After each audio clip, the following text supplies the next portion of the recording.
はい、皆さん、こんにちは。ケントモノテテモです。皆さん、お久しぶりですね。元気にしていますでしょうか。ပြီးခဲ့တဲ့ခေါက်က AutoCAD user တွေအနေနဲ့ paper space နဲ့အလုပ်လုပ်တဲ့အချိန်မှာအသုံးဝင်မဲ့ tips လေးတွေကိုမျှဝေပေးခဲ့တာဖြစ်ပါတယ်။အခုတစ်ခေါက်မှာတော့ AutoCAD နဲ့ပတ်သက်ပြီးတော့မှလာမေးထားတဲ့မေးခွန်းလေးတစ်ခုကိုဖြေသွားပေးမှာဖြစ်ပါတယ်။မေးခွန်းလေးက paper ခုခံနေမှမြင်ရတဲ့ viewport တူလေးကို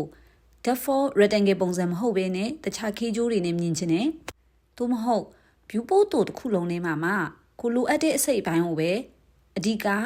ဖယ်ထုတ်ပြီးတော့မှကြည့်ချင်တယ်တခြားမလိုအပ်တဲ့အစိတ်အပိုင်းတွေကို꿰ပြီးတော့မှ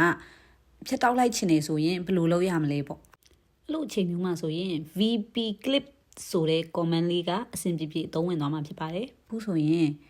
ဒီ layout paper space လေးတစ်ခုကိုရောက်နေတယ်အဲ့ဒီမှာရှိတဲ့ viewport လေးကို select မှတ်ကြည့်လိုက်တယ်ဆိုလို့ရှိရင် default rectangle ပုံစံလေးဝင်နေတာကိုမြင်ရမယ်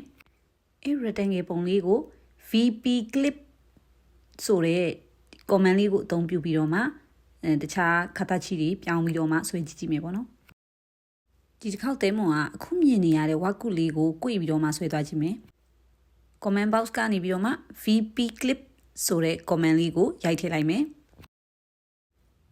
ဆိုရင်သူက clip する viewport を選択ဆိုပြီးတော့မှအခု edit လုပ်မဲ့ viewport လေးကို select တောင်းပြီး select ပေးပြီးသွားရင်ကိုကစိတ်ကြိုက် polygon ပုံစံนี้ဆွဲကြည့်သွားမှာဖြစ်တဲ့အတွက်ကြောင့်မလို့ polygon ဂျို P ကိုရွေးလိုက်မယ် VP clip ဟာတန်ရှိတဲ့ဆိုပြီးတော့မှစာမှတ်ကိုတောင်းပြီးစာမှတ်ကိုပေးလိုက်တယ်ဆိုရင်သူက 次のတန်ရှိတဲ့ဆိုပြီးတော့မှနောက်ထပ် point တွေတောင်းတယ် second third fourth စသဖြင့်စိတ်ကြိုက်ပုံရတဲ့အထိ point တွေတီးပေးလိုက်မယ်ကိုစိတ်ကြိုက် polygon ဂျိုရပြီဆိုလို့ရှိရင် enter နဲ့ထွက်လိုက်မယ်အခုပြန်ပြီးတော့မှ viewport တူလေးကို select မှတ်ကြည့်လိုက်မယ်ဆိုလို့ရှိရင်မပြင်ခင်တုန်းက rectangle key ဂျိုးချိုးဟို key ဂျိုးမဟုတ်တော့ဘဲနဲ့ polygon key ဂျိုးလေးပြောင်းသွားတာကိုတွေ့ရမယ်